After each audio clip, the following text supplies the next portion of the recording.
Welcome to the DLA Podcast, hosted by me, Stephen Large, and brought to you by Ream Print Solutions. This week's guest is a man who turned down the DLA to play a man accused of being in the IRA. Please welcome to the podcast, Shaun Blaney. Shaun, welcome. Thanks, Stephen. Thank you, mate. For the uncultured swine listening and watching at home, I'm going to give you a bit of a brief introduction, okay? Lovely. So Shaun is an award-winning actor from Downpatrick, possibly the only actor from Downpatrick, but still award-winning, who starred in the sellout one-man show In the Name of the Sun about the life of Gerry Conlon. Other stage credits include The Man Who Fell to Pieces, Bouncers, and of course the critically acclaimed Three's a Shroud, which is back in the Waterfront Hall this September. For those watching instead of listening, you might also recognise Shaun from telly as the complete bastard who runs over a small child in his car. Shaun, welcome again.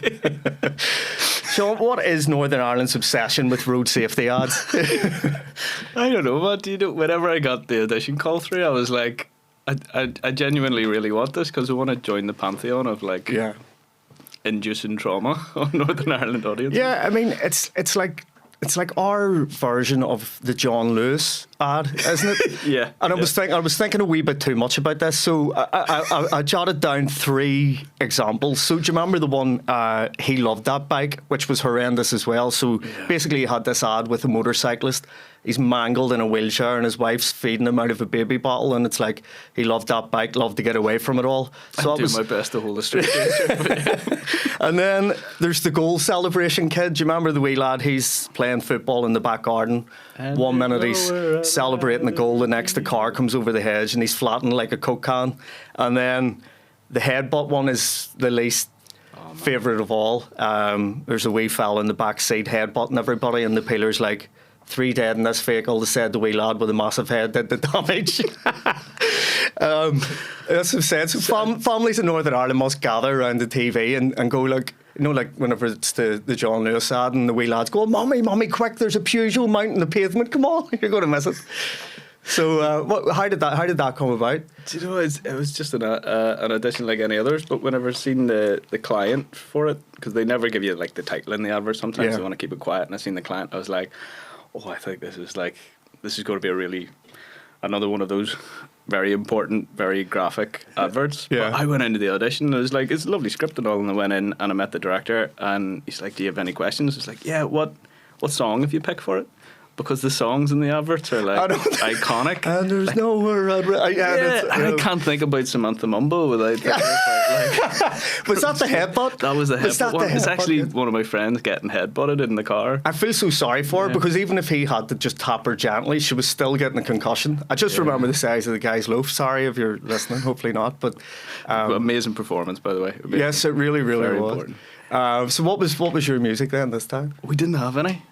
They didn't go for any recognisable music at the end of it, and they were being really coy about it because they'd never give me an answer. And I was like throwing out options, like Britney Spears, like something old enough that it would appeal to me and my generation, but still be. Yeah, that would have added a bit of humour to it. Yeah. Hit Me One More Time as the child bounces off the bonnet. Something like that, but the way they did it in the end was brilliant. It was, yeah. I think I was in the kitchen and Leanne's shouting, quick, I think that's your man that you introduced me to in the opera house. And I went, what? Run in. Was he in the living room?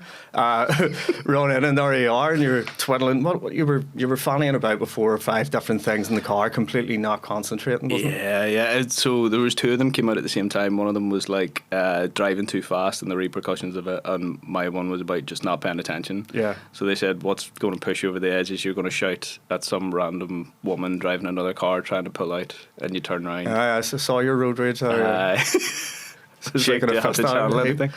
But it was gorgeous. It was like shooting it for 2 days. So they got an amazing amount of stuff done in 4 days.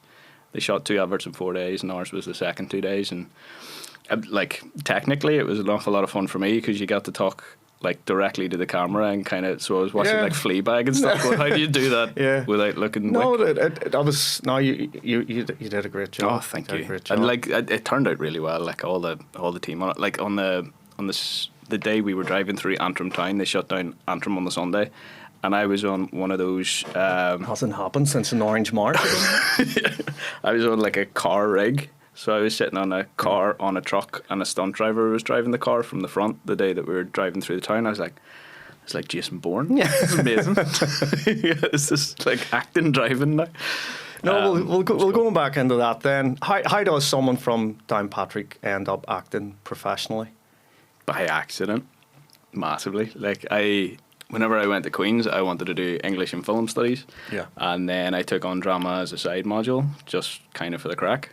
And nobody spoke in English or film studies tutorials. Like, I was the only person that talked. And in drama, everybody's screaming and shouting and throwing stuff. And I was like, nah, if I'm going to do 3 years of this, I need to change over. And then I was coming out of Queen's, and the credit crunch happened. So there was no jobs. We had Matthew McElhenney and Matthew Forsyth on last week, as you know.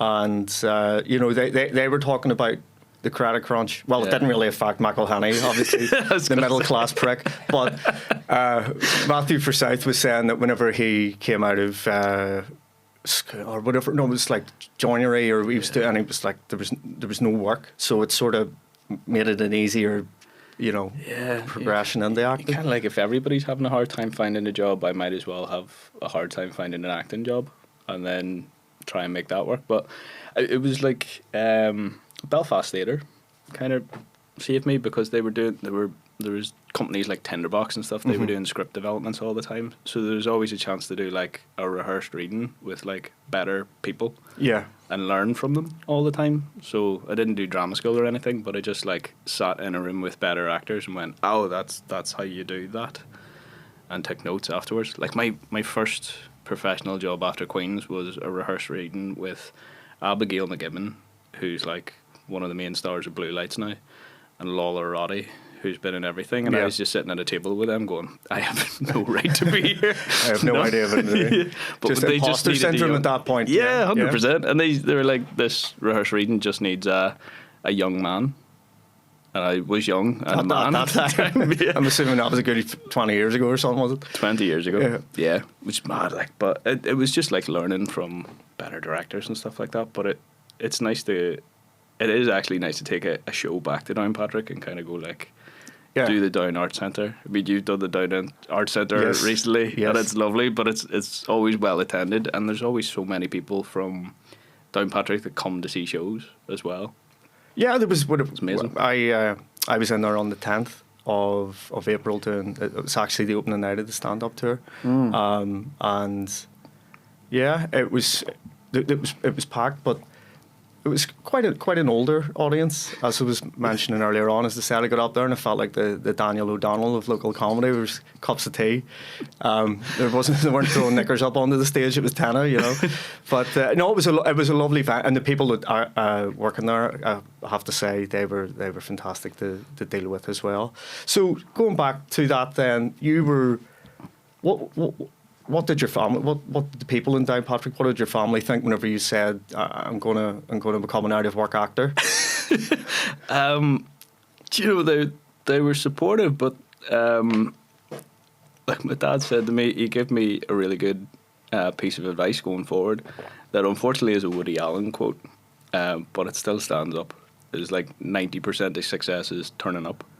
So he's like, just go to everything, and throw your hat in every ring. And I was like, okay, if I'm going to do this, I need to really try and do it. So but it was my dad who said, there's no jobs, you might as well do this for a bit. A quick word from our sponsor, Ream Print Solutions. They're based in Dundonald. They've been at it since 2005, and they do everything. Business cards, flyers, banners. Basically, if it doesn't move, they can print on it. And the big thing, they're quick. Next day turnaround. Unlike hangovers in your 40s. They'll even help with design. So if your idea is currently as unhelpful as I want it to look class, they'll sort you out.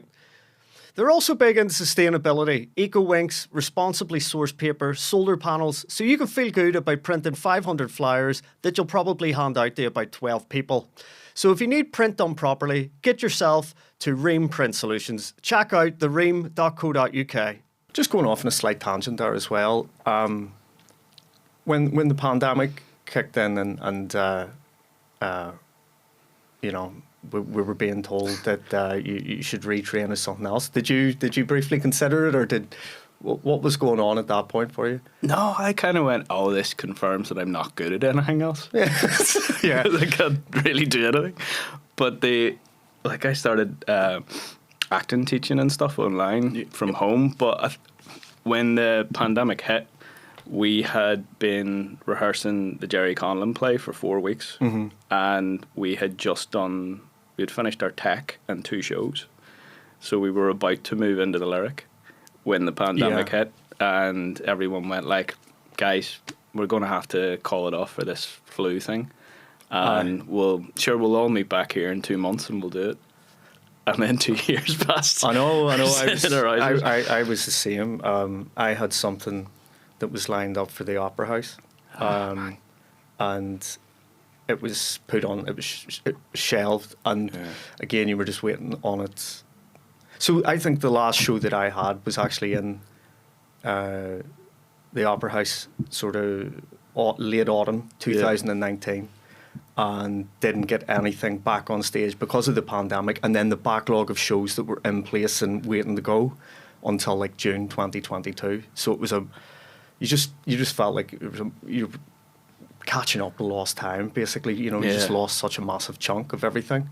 It's mad. It's like a really big, horrible trauma that we all share. So anytime you talk about it, everybody's got their own mad pandemic thing. Like when we were teching in the Name of the Sun up in Armagh, and we were kind of halfway through our tech. So I was running about on stage in a mad lighting kind of queue, and some guys came in from across the road, and they're like, has anybody in here been in the Ulster Bank across the street? We're like, no, we've been working in here all day. It's like, okay, because that old COVID thing's been in it. So just don't go in there don't get your money out of the ATM. We're like, okay. And then we finished tacking for the day. We were walking past it to go to a bar, as we do. And there's fellas in hazmat suits going in. Go like, we're going to the Ulster Bank, and they're spraying it and stuff like that might contain it, but none of us knew what was going on. But we're like, it's a good job we didn't go into that Ulster Bank. You saw a lot of that, didn't you? I can understand possibly in a confined space someone going in and disinfecting something, but do you remember whenever they brought the Premier League back after a few months, and you had these guys in hazmat suits spraying the corner flags, and you're going, mate, see, in about 10 minutes, you're going to have 22 fellas fucking rolling about in each other's spit. I wouldn't waste your time, like. But yeah, there were some ridiculous things. I'm not joking. Like, I mean, you saw pictures online. The guy, so obviously, an elderly couple walking through the supermarket, and they only had obviously one face mask between them, and she got it, and he's walking behind her pushing the trolley with a fanny pad strapped across his mouth. You know what I mean?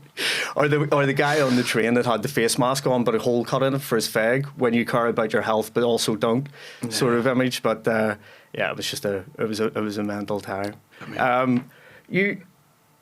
What would have been then the first big break? What would have been the role that because everyone has sort of one thing that they look back to and go, that sort of kicked it off. So what was it for you? In many ways, I'm still waiting for it to kick. Very good. I think the first thing that I kind of went like, oh, this is great, and I'm kind of in love with this. It was a show called The Man Who Fell to Pieces. Yes. And it was a physical theatre comedy about depression, weirdly, but the impact it had with the audience was just nuts. Like, we were sold out every night. And people were coming up to us afterwards with all these. Who was it? Was that Tinderbox? Tinderbox, yeah. It's Patrick O'Reilly. It's his 10 years in Tinderbox this year, and it was just amazing. But it was like a show that was really close to my heart. I had like it was very personal, but at the same time, it was personal for all of us in different ways. Personal in what way? So there's there's members of my family have struggled with mental health issues for as long as I've been alive, so being on the outside of that and looking at it, it was a show that kind of let me interrogate it a wee bit and kind of go like, this is my experience of witnessing it, but this has also given me perspective into how hard it's been for people in my family, and then having each member of the cast and each member of the team all had a way into it.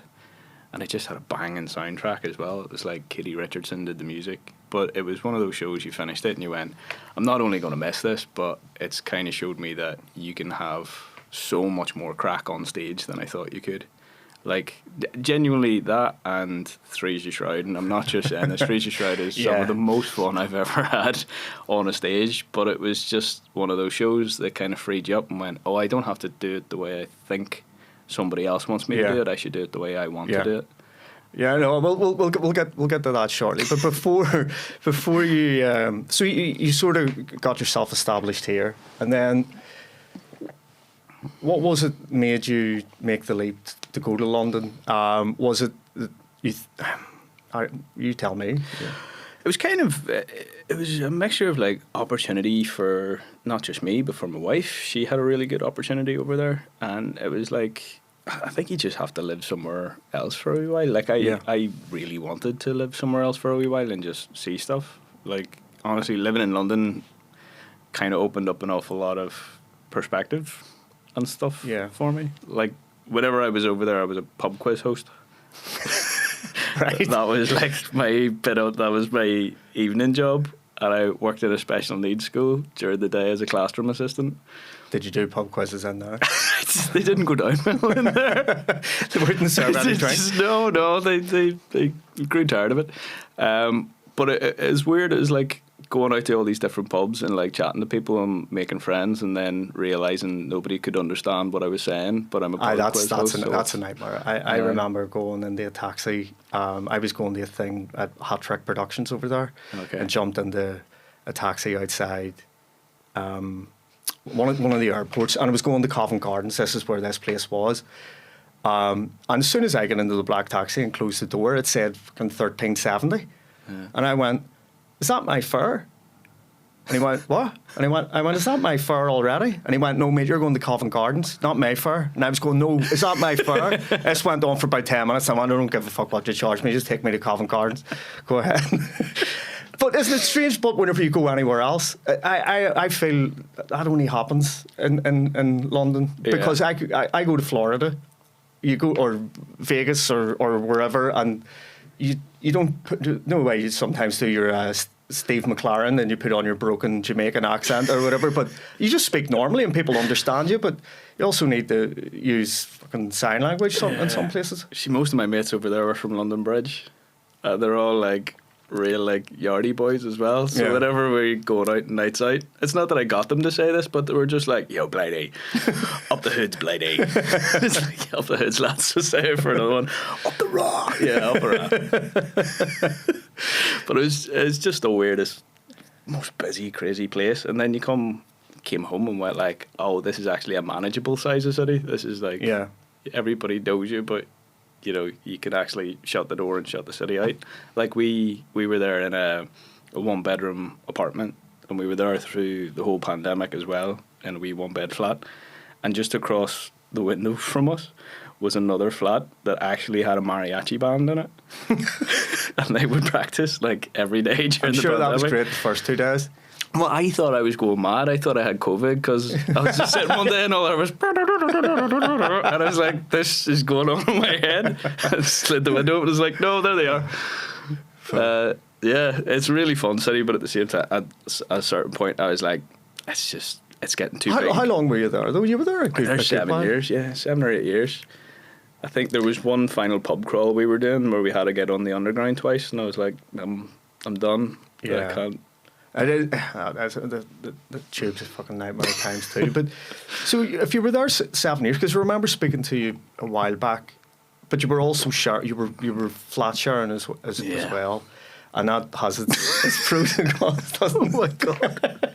Is there any weird experiences, Shaun, of flat sharing? Yeah. Yeah, they'll never watch this. Fine. It was just that we moved in with this older couple. They weren't that much older, but they had all the furniture and stuff. And then when they moved out, they took all their furniture. So the next couple coming in, we said, "We'll buy it, because we're the older ones and we want to buy a sofa." And I spent ages like picking the perfect sofa and going around shops and stuff. Bought it. It's in the living room now. The new fella that moved in loved to play Street Fighter 5. Who doesn't? All day, every day. Just Ryu doing the same move over and over again, get really good at it. And London's like an absolute heat wave as well. And I came home one day and it was very hot, to be fair to him. He was sitting in the living room on my new sofa in his boxers and nothing else. And there was like a sweat stain, and I... Was it leather? No. Oh, fuck that. And I got like, one of them Ryu overhead kicks you were talking about. But it's like, as I was fighting the urge not to fight him, and all I could hear in the background is like, Hadouken! And it's like triggering something in me as well. Oh, there was some fellas abducted from the car park at the back as well. Abducted? Abducted. Like, it was, we found out later it was a drug dealing thing. And we were in Dulwich as well. Dulwich is like the nicest place. It's just so middle class. And we heard a car crash in the car park at the back, but it's like a car shouldn't be going that fast, and like everybody opened their windows, so there's like 30 heads went out, and we just saw these guys in like ski masks lift somebody out of a car, put them into their car, drive off. I was like, this is Dulwich, oh my god. So then you decided that you had enough of the ski masks and violence and drug dealing and moved to East Belfast? Yes, that guy's okay, by the way. He's fine. You find out afterwards from the police he's okay. But yeah, I thought maybe the city's a bit too cool what was it like getting acting work over there, you know? Kind of few and far between. Like Bouncers I got over there, and Bouncers was brilliant crack, and I made sure to put a Northern Irish accent into Bouncers, and the audience loved it, like, because everybody else was like from Liverpool, Manchester direction, and I just had this really thick Belfast accent at it, and I was just getting laughs on lines that weren't funny. But Bouncers, there's a couple of things, but most of the time I was travelling back here for work, because the industry's kind of changed now, where like they don't need me to play an English guy. You have a million English guys, so you're kind of only up for the things that you are. And I kept getting like Irish person, and then all the TV and film stuff was being shot here anyway, so it started to be like, why am I in London? You go back for all the good stuff. And what do you think, what's the biggest misconception that people have about acting? That's a good question. That you are your character sometimes. Like, the people coming up to me and wanting to talk to the character. Yeah, like, people see you driving past, they're going, right, just hold on a minute. Well, I'm actually go worried on down the street before we take off here. You know what he's like? I don't know if that advert's had a positive impact on anybody else's driving, but it's really cleaned my driving up.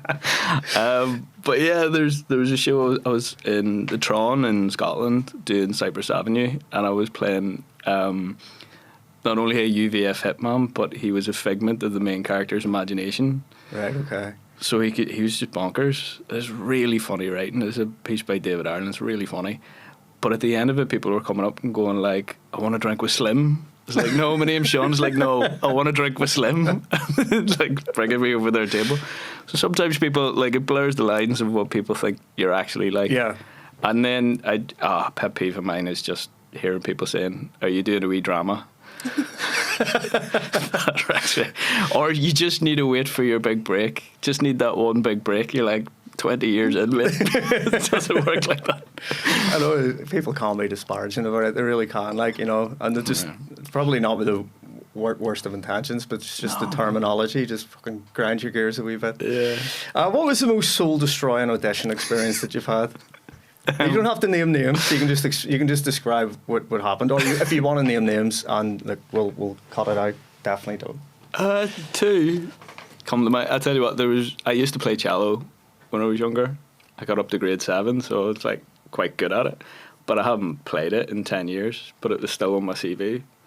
And I walked into an audition that had a musical element, and they were like, "We hear you play cello." And I was like, "Yes, but unfortunately I don't have one." They're like, "Oh no, the last guy's left his cello here." As luck would have it. As luck would have it, here is one, and you're grade 7, and so there was 2 musical directors, the director, everybody just kind of sitting, looking at me play Baba Black Sheep.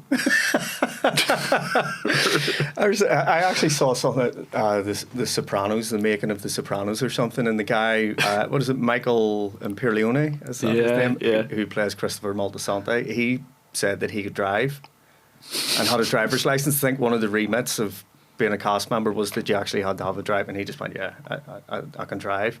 And like the first scene they put him in, he had to drive a car and he reversed it instead of putting it in drive, crashed into a wall. So yeah, it could have been worse. In fact, he wished he put down he was a grade 7 on the cello. Where and what is the closest that you've came to packing it in? Has there been a spell during the entire process where you've sort of thought, do you know what, fuck it? No, I get really heartbroken about stuff. Right. Like if you come very close to a part and you don't quite get it. I've never actually thought I'm going to chuck this in, because genuinely this far in I'm like I can't. I'm too emotional. I do. So I have like a process of like 2 days where the instant reaction is rage, and then it's that's it, I'm packing it in, and then you lick your wounds, and by 2 days you go right and more determined. But has there ever been a point at all where you've sort of thought, yeah? Like I came quite close to. It was probably going to be the biggest part I'd done up until that point. And speaking of the fella playing Street Fighter in his underwear, that's what I did for 2 days. Like I literally sat in my pants, and I phoned another actor who was up for it, and we both didn't get it, and we were drinking over the phone with each other. Just sitting in a deck chair out my back garden going like, mate, this industry. Every 2 seconds. Literally, like we were cracking them open and drinking away with each other. But like, yeah, I felt that mad heartbreak, and it's taken like 2 or 3 days to come back from it. But I think chucking it in it's just not an option anymore. Good. Well, I'm glad to hear that. And it shouldn't be for you either.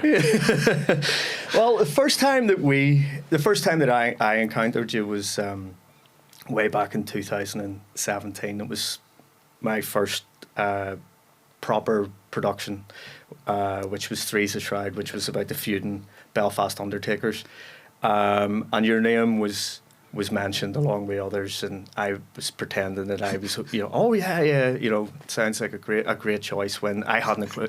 I knew who BJ was because obviously being in the Hole of the Wall gang. BJ Hogg obviously played, was it Red Hand Luke? Yeah, isn't that right? So he was in that series for years, so recognisable. But with the greatest of respect, and bearing in mind I had only been foraying into theatre writing at the time for about a year. My knowledge of actors wasn't great, so I just went, yeah, it sounds like a great choice. And I remember being invited to the rehearsals then, if you remember this. Yeah, I remember, yeah. Where was that? Some players' club. I can't remember where it was. It's like South Bank.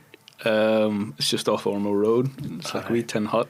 And I come in to watch the rehearsals, and like BJ was having a mare, wasn't he? So this was on the Saturday. Speaking ill of the dead, but he made us an amazing comeback, which we'll get to. But so it was like that was on the Saturday, wasn't it? And then the preview show was on the Wednesday. Yeah. And he just couldn't remember a line, whatever was going on.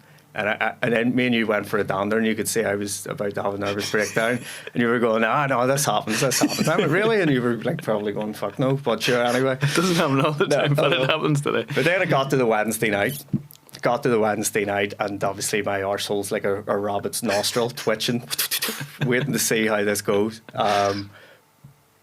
He didn't miss a beat, I don't think. It's amazing because he could go from like the rehearsal room where he was like, he'd always be giving it stacks and stuff, but he's one of those people, when an audience was in front of him, he just changed. Like you could say, that's why you're BJ Hogg. Like all of a sudden every word was there. But Martin said to me, Martin Lynch, who directed it, said to me and Lula during the rehearsals, it's like, you two could learn a lot about comedy from watching BJ. And we were like, oh, could we? Thanks, you fucking bastard. We actually went out and bought like Comedy for Dummies and sat in the corner to see if we could like just reading and watching BJ to try and piss Martin off. But yeah, the first night I was on stage with him, I was like, yeah, I actually could learn a bucket ton from him. He was absolutely fantastic and ever present on the stage. You know, he was holding the fort really while you guys were so many crazy set and costume changes at times. So I got you to play, I wrote the part and you were cast of Basil Gray. Who was a upcoming sort of Protestant undertaker who's coming to shake things up. Yeah. That's how Martin pitched him to me. You're going to play a Protestant. You're going to play a Protestant.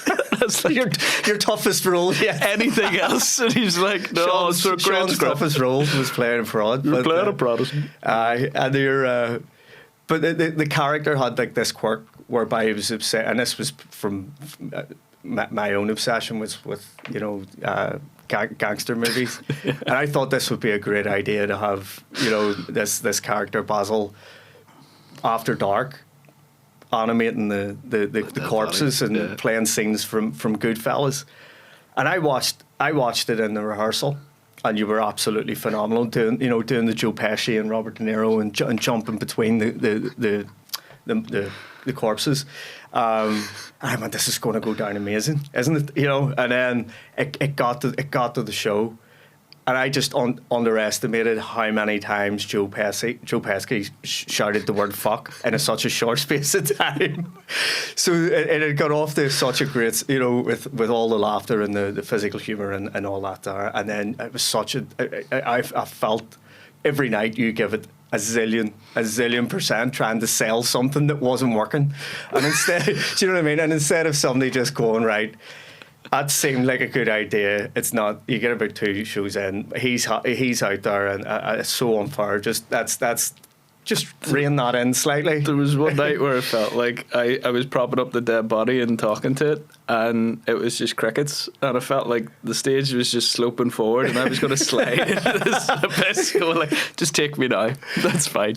But you also, I would say, for me personally, delivered the greatest part of the show. That's my opinion, and I think you know that yourself from the reaction of the audience. Some things always land better than others. And there's no rhyme or reason to it. You're in the same city, you're in the same venue, same cast, same script, and some bits land, some bits don't the next night. But this consistently got the biggest laugh, and it was the eulogy of a recently deceased loyalist called Gusty Stitt. Gusty Stitt. And you were Gusty Stitt's son, Graham. Yeah.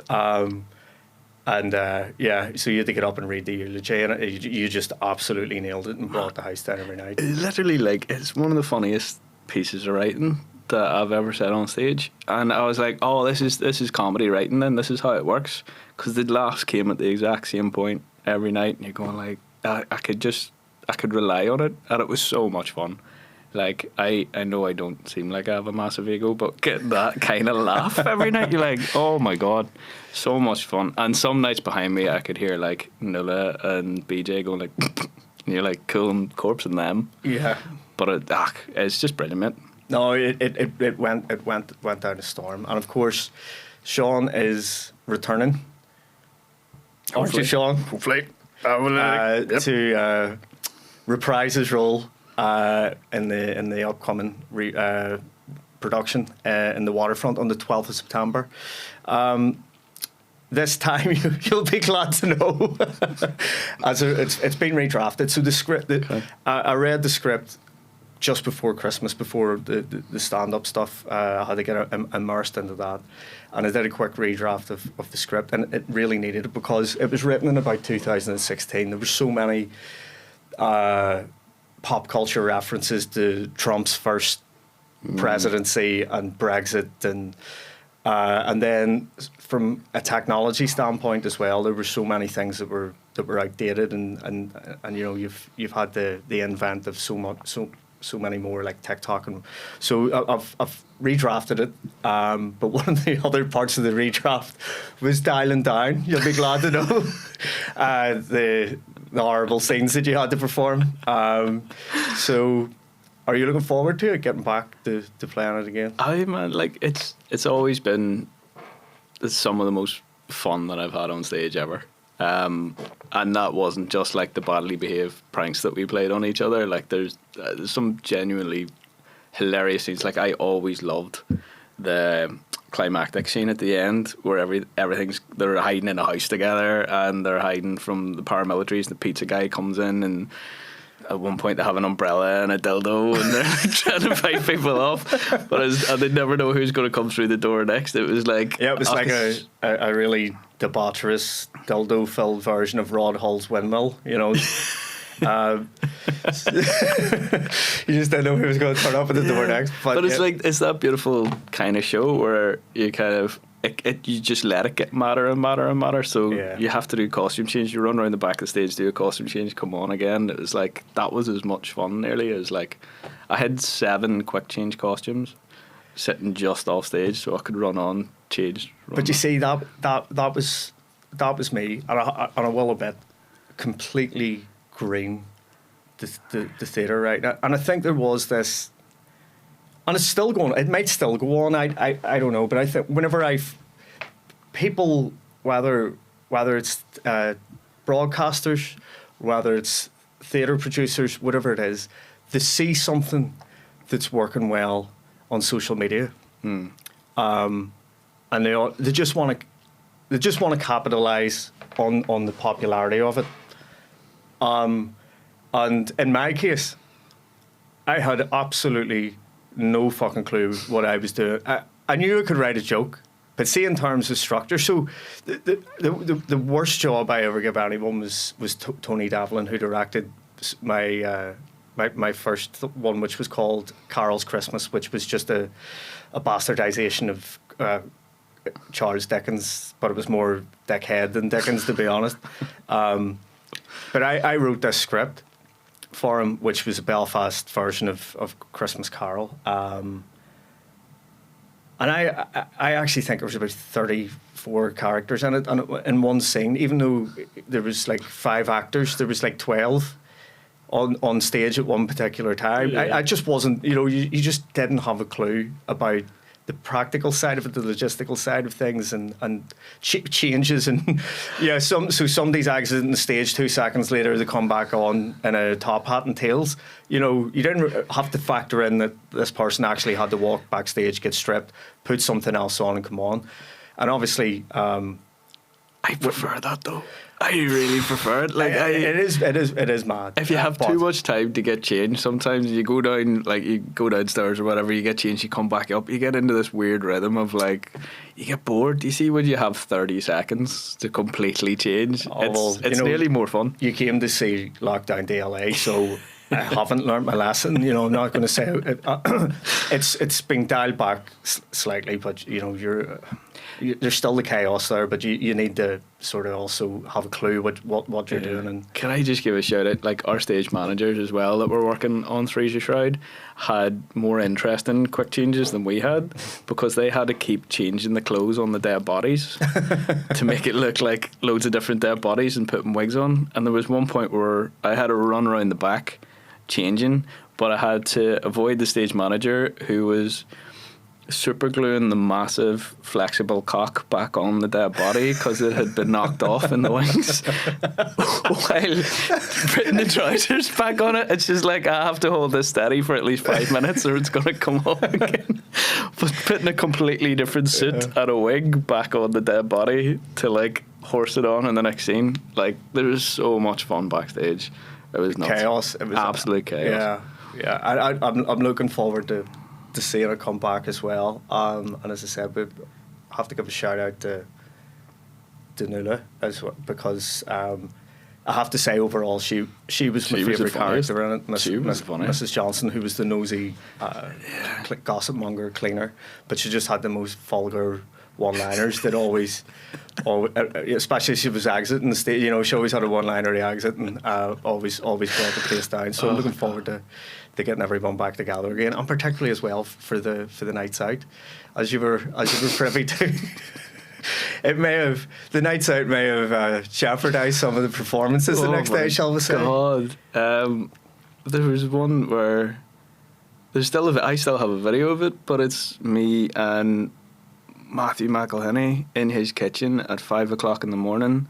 I think sending you a video because you left early.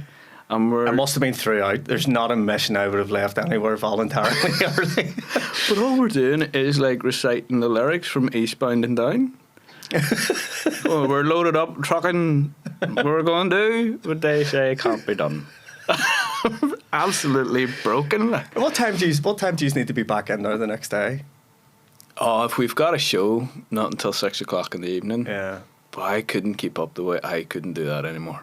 No, physically. I mean, I could maybe do it once. Yeah, an opening night and a closing night. And closing night. Yeah. And to be fair, Mary, Matthew's mum, has gotten much more strict on when the kitchen's allowed to be used. She wasn't strict at all, as we discussed in gory detail in the last one. So moving on a wee bit then, because you did such a great job in Three's a Shroud, and I needed 2 young-ish actors to play the leads in my next show, which was going to be Lockdown DLA. Yep. So because you and McElhinney had done such a great job in those, I immediately thought, right, you and him. Mm-hmm. However, you famously turned down the role in the DLA. Did you regret that, to go on and win multiple awards in the role that you chose instead? Is it something that keeps you awake at night? Do you know what? I think that worked out best for everybody, because you wouldn't have got 3 shows out of me and Matthew, but Matthew, like, I watched Matthew Forsyth do it and I went, nah. That's way better. That's way better than I would have done it. It's just such a turn of events, like, as I say, because I really, really did want you to do it, and I completely understand why you would have, turned down the role of horse to win multiple awards begrudgingly. But and then, as I said, then the person that the role that Matthew Forsyth was supposed to play was switched. So, and now, as you say, watching it, with the greatest of respect, because they have such great chemistry, you can't. I'm not. You couldn't envisage it any other way. No, it's beautiful, because even when they break each other on stage, I find it just as funny as the actual play, and they break each other all the time. But you can see Matthew and just flicking up every so often in the roles, they're back down. Yeah. But you can't. Yeah, you can't recreate. I'm sure there's a role for you at some point. We'll get you in a later one. But moving on then to the role that you turned DLA down for, which was Gerry Conlon.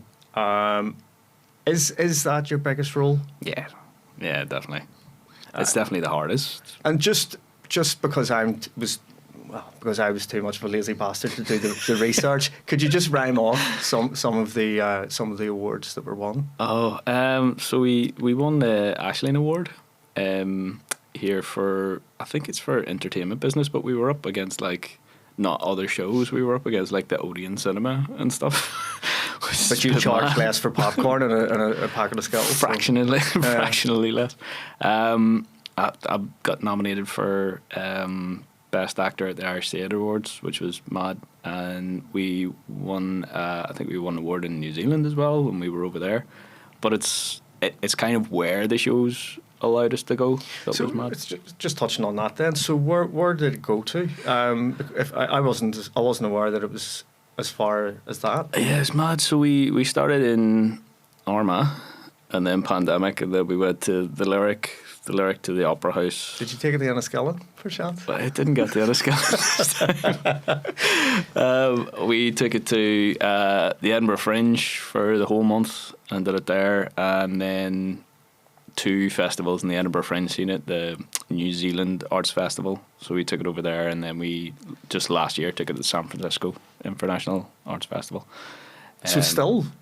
Well, I think and then when we came back from San Francisco, we did the Lyric one more time, and then that was it.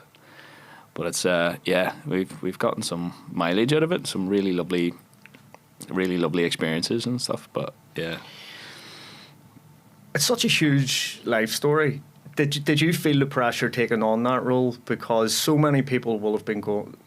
Obviously, there was a movie about it. It was, you know, and whatnot. Did you feel the pressure taking that on, knowing that the spotlight, literally and metaphorically, was going to be on you for that? Yeah. The first time we read the script, I was like, oh my God, I can't do this.